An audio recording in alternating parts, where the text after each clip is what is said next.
The house was always cold at night. Maybe it was just the old wood groaning under the weight of time, or the thin walls that let in the biting chill of the wind from outside. But I always felt it. The stillness of the house after everyone went to bed, the way the shadows stretched unnaturally, like fingers reaching for something just beyond their grasp. It wasn't normal, and I knew it, even at that age. But it wasn't until that night that I truly understood the depth of the darkness that lived in our house. My father, John Weaver, had always been an enigma. In the daylight, he was the kind of man who kept his emotions buried beneath a hard exterior.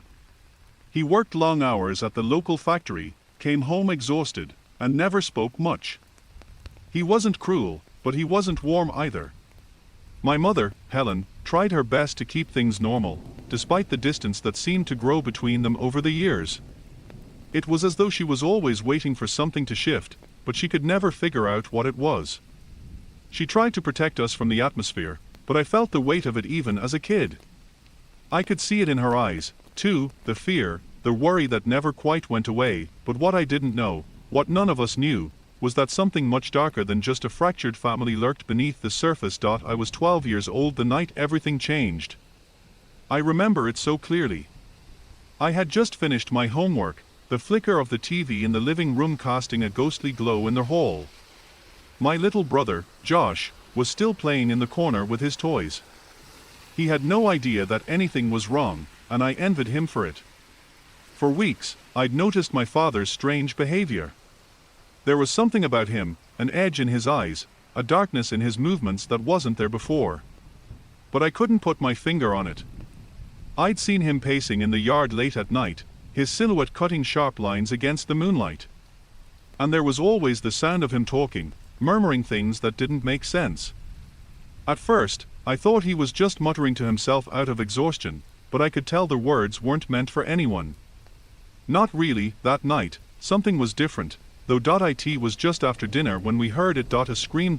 My mother froze at the sink, her hands trembling as she wiped the last dish. She looked at my father, who was standing by the window, staring out into the darkness of the yard. His back was rigid, his hands balled into fists at his sides. The scream was long and drawn out, and I could feel it in my bones, as though it was an echo from some deep, forgotten corner of the earth. It didn't sound human. It didn't sound like anything I'd ever heard before. Before I could even ask what it was, the front door slammed open. "I'll be back," my father muttered, barely looking at us. His voice was distant, like he wasn't entirely present. "Lock the door, don't open it for anyone."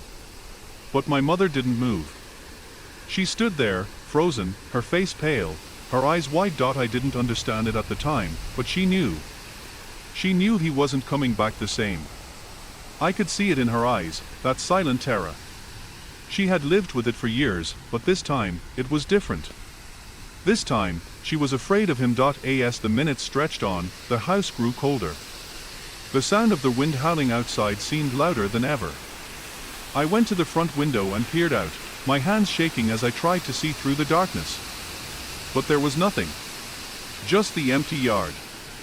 The trees swaying under the harsh gusts of wind. Then, a noise. A shuffle at the door. It was so quiet at first that I thought I might have imagined it, but then it came again, a soft thump against the door, followed by a low growl. I backed away from the window slowly, my heart hammering in my chest. My mother was still standing by the sink, her back to me, her shoulders tense. The growl came again, closer this time. Louder. The door handle rattled, then fell silent. "Mom," I whispered, my voice barely audible. She didn't answer. Her eyes were wide, focused on the door. Then, it happened. The door slammed open, the force of it so strong that it cracked the wood of the frame. My father stood there in the doorway, his body hunched forward, his eyes glowing in the dim light. They weren't his eyes. They couldn't be. They were wild, feral, as though something inside him had taken over completely. His voice wasn't his either. It was guttural, inhuman. "You shouldn't have locked the door," he said, his lips curling into a grotesque smile. "Now, it's too late." Before I could move, he was in the room, his hands gripping my mother's shoulders with terrifying strength. She screamed, but it was cut off almost immediately, like her voice had been stolen. I tried to pull her away, but I couldn't. It was like the air had thickened around us, pressing down, making it impossible to breathe. My little brother screamed from the other room. I ran. I don't remember how or when I got outside, but I remember the feeling of the cold night air hitting my face, the sharp sting of it against my skin. I don't know how long I ran, just that I had to get away. I had to survive. My mind was screaming at me to get help, but the fear kept paralyzing me, freezing my legs, making me feel like I was sinking into the earth. My father's voice echoed in my mind, that unnatural growl that followed me even in the silence of the night, and then there was the sound of footsteps, heavy, deliberate steps behind me. I turned, and there he was. My father, but it wasn't him anymore. The figure before me was monstrous, his face twisted in a grotesque snarl, his teeth sharp and uneven. His body seemed to move in unnatural angles, his movements jerky, like a puppet being controlled by some unseen force. I wanted to scream, to call for help, but the words wouldn't come. I felt the weight of his gaze as he took another step forward, his eyes locked onto mine. "Run, boy," he growled, the sound thick with malice. "Run as fast as you can. I'll catch you." And then, just like that, the chase began. The cold air felt like it was eating me alive. Every breath I took felt harder, as if the world was pressing down on me from all sides. The thumping of my father's footsteps behind me grew louder, and despite the gnawing terror in my chest, I couldn't bring myself to look back. I knew what I would see, whatever that thing was. It wasn't my father anymore. It couldn't be. I ran, faster than I'd ever run in my life, the darkness swallowing me whole. My shoes slapped against the pavement, the only sound I could hear besides my own ragged breathing and the thunderous steps behind me. I didn't know where I was going, didn't care. All I could think about was the one thing that had been drilled into my mind since I was old enough to understand: survive. I had no choice. If I stopped, if I looked back, if I hesitated for even a moment, I was dead. My legs burned, my lungs screamed for air, but I couldn't stop. I wouldn't stop. I turned a corner sharply, my vision blurred by the tears stinging my eyes, the adrenaline pushing me beyond my limits. I didn't know the neighborhood well enough to know where I was, but I didn't care. The streets seemed to stretch endlessly before me, each turn feeling like I was running in circles, trapped in a maze of my own terror, and then I heard it, their voice. It wasn't my father's anymore. It was deeper, rougher, almost distorted. It echoed in the silence of the street, ringing in my ears as I ran. "You can't escape." I stumbled, almost falling, but somehow managed to catch myself against a street lamp. My body was betraying me. It was too much. I was too tired.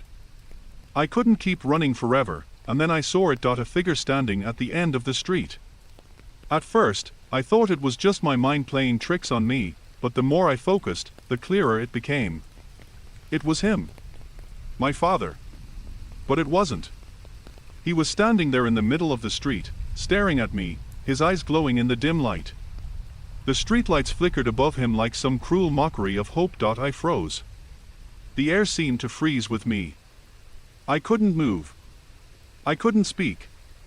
The fear gripped me so tightly that it felt like I was suffocating. He raised a hand slowly, and for a second, I thought he might be trying to wave me over.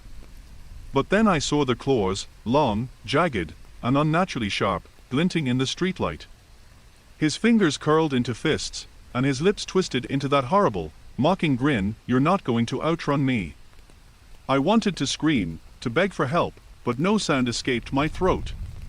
I was paralyzed by the horror of it, the sight of the man who had once been my father now turned into something far worse, something monstrous, and then I realized, it wasn't just him I had to worry about. I wasn't alone on the street. The shadows around him stirred, shifting like something alive, coalescing into dark shapes that seemed to rise from the ground itself.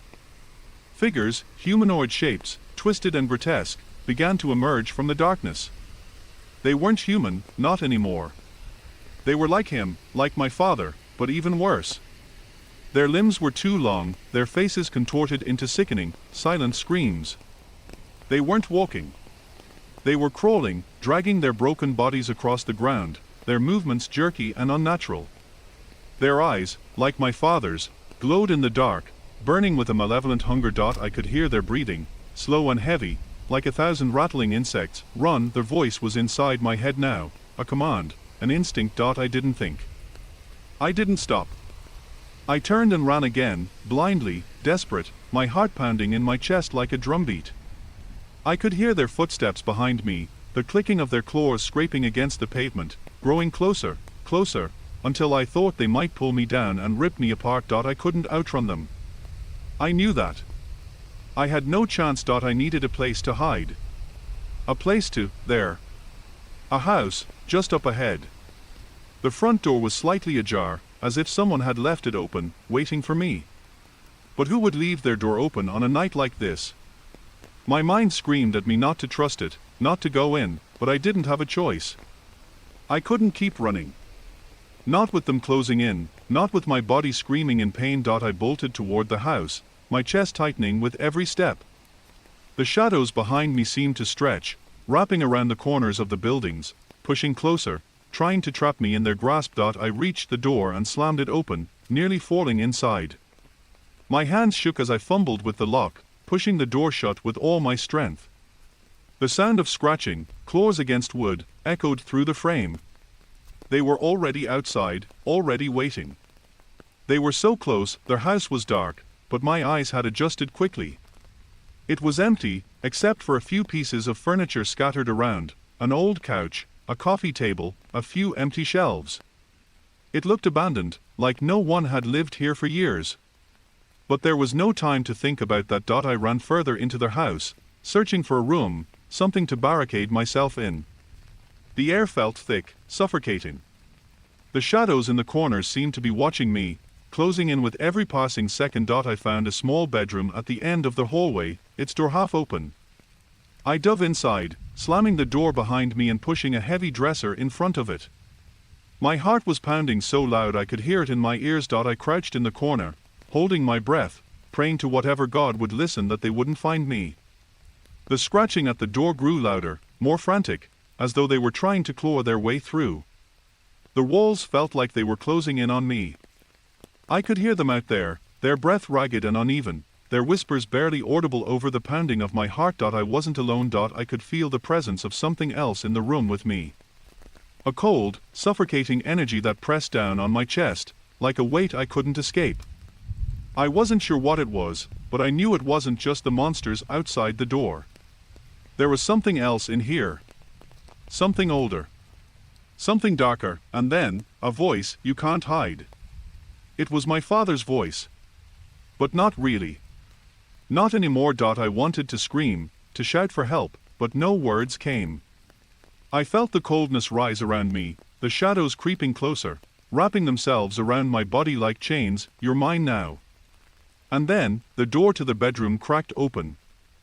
The door creaked open slowly, almost like it was enjoying the suspense, savoring my fear. I pressed myself harder into the corner, holding my breath, trying to make myself as small as possible, as if the darkness could swallow me whole and protect me from whatever was coming. But the coldness in the room thickened, the air growing heavier, more suffocating with every passing second. I could feel the presence, something ancient and malevolent, move across the room, closing in on me. It wasn't just the creatures outside, the ones that looked like my father but had become something worse. Something deeper, something rooted in darkness, had followed me into this room. I could feel it clawing at the edges of my mind, whispering, pulling at the threads of my sanity. You can't hide from me. The voice was clearer now, closer. It came from the shadows, swirling around me like smoke. It wasn't just my father's voice anymore, it was something more, something monstrous and hungry. I couldn't breathe. The weight of the darkness pressing in on me felt unbearable, like a suffocating fog that wrapped around my chest, threatening to crush me. I squeezed my eyes shut, my hands trembling in my lap. I didn't want to look. I didn't want to see what was coming. I didn't want to know, but the whispers persisted. They were no longer just whispers. They were commands. Darkness. Hunger. Power. It was as if the very room itself had become a living thing, a beast that was feeding off my fear, pulling me closer to it with every moment that passed. I couldn't fight it, and then, I felt it. A cold hand, a touch that sent a shock of ice through my veins, brushed against the back of my neck. My body went rigid, my breath caught in my throat. My mind screamed at me to move, to run, but my body wouldn't respond.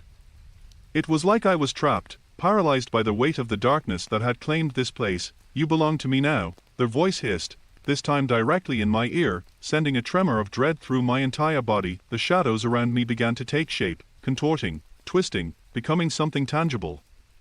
I couldn't see them fully, but I could feel them. Their presence. Their hunger. Then, the door behind me slammed shut with a deafening crack. I spun around in horror, but there was nothing there, nothing visible. The room was the same as it had been, but now it felt wrong. The walls seemed to pulse with a sickly rhythm, and the air tasted like metal and decay. I could still feel the presence, the oppressive weight of something dark that lurked just beyond the edge of my vision. I wanted to scream. I wanted to run. But the words wouldn't come. The fear held me in place, trapped inside this small room, with the terrible knowledge that someone, was watching me. And then I saw it, the shape. A figure, its outline shifting in the shadows, moving with a slow, deliberate pace, its glowing eyes piercing through the darkness. It was him. My father, but not him. His body was twisted, his limbs elongated, unnatural. His face was a grotesque parody of what it had once been. His features were sunken, hollow, as if life itself had been drained from him. His eyes, once blue, once familiar, were now black voids, filled with nothing but an abyss. The creature that stood before me was not human anymore. It was something ancient, something that had been awoken from the depths of a forgotten nightmare. "You think you can escape," he whispered, his voice barely recognizable, like it was being pulled from the very pits of hell. I tried to move, to scream, but no sound came. My legs refused to obey, my mind fractured with terror. I was trapped. I was his. There was nowhere left to run. The air grew colder, colder than I thought was possible. The darkness seemed to curl around me like a suffocating noose, its tendrils stretching out to touch every inch of my skin. I could feel it inside me now, an alien presence, crawling beneath my skin, searching for a way to take me, to possess me, just like it had done to my father. "It's too late," the voice said, growing louder, more powerful, as though it was inside my head now, twisting my thoughts. "You belong to the night now. You always have." In that moment, I understood. I had always known something was wrong. I had always known my father was hiding something deep within him, something that he couldn't control. It had always been there, buried beneath the surface, just waiting for the right moment to awaken. And now, that moment had come. I could feel it now, the presence inside me. It wasn't just the creature. It was me. It was my fear. My terror. It had taken root in my soul, feeding off my helplessness, my weakness. "Come to me," my father's voice hissed, and I felt myself stepping forward, my body moving of its own accord. My feet dragged across the floor, as though they were no longer my own. My fingers twitched, and I felt the hunger inside me rise, but then, something snapped. A sudden memory, like a bolt of lightning through my mind, broke through the terror. A flash of my mother's face, her eyes filled with love and fear, her voice telling me, "You have to survive. No matter what, survive." The strength of that memory was like a lifeline, a tether to something real, something human. I fought against the pull of the darkness with everything I had left. I screamed out in my mind, "No," with a force that felt like it was coming from the depths of my soul. I pushed back against it. The darkness screeched in fury, the air around me vibrating with its rage. My father's face twisted into an expression of pure fury, the shadows around him flaring in anger, but I couldn't stop. "I wouldn't." "You cannot stop what has already begun," he bellowed, but his voice faltered. I stumbled back, my legs shaking beneath me, my heart racing, but I couldn't stop myself. I had to get out. I had to survive. I turned and ran, crashing through the door, sending the dresser tumbling to the ground. The darkness reached for me, but I was faster. I didn't look back. I couldn't. The house was a maze, twisting and warping as I ran through it, but I didn't stop. I could feel the weight of it behind me, pressing down on me, the shadows following, the hunger. I was almost there. I could hear the sound of the front door creaking open. With a final burst of energy, I threw myself through the door, into the night. Into the cold, unforgiving night, and then, silence. I looked around, disoriented, my breath coming in ragged gasps. The world was still, too still. The shadows didn't follow me outside. For the first time since it all began, I could breathe. I was free, but as I stood there, trembling, looking into the dark horizon, I knew one thing for sure: the nightmare wasn't over. It had only just begun,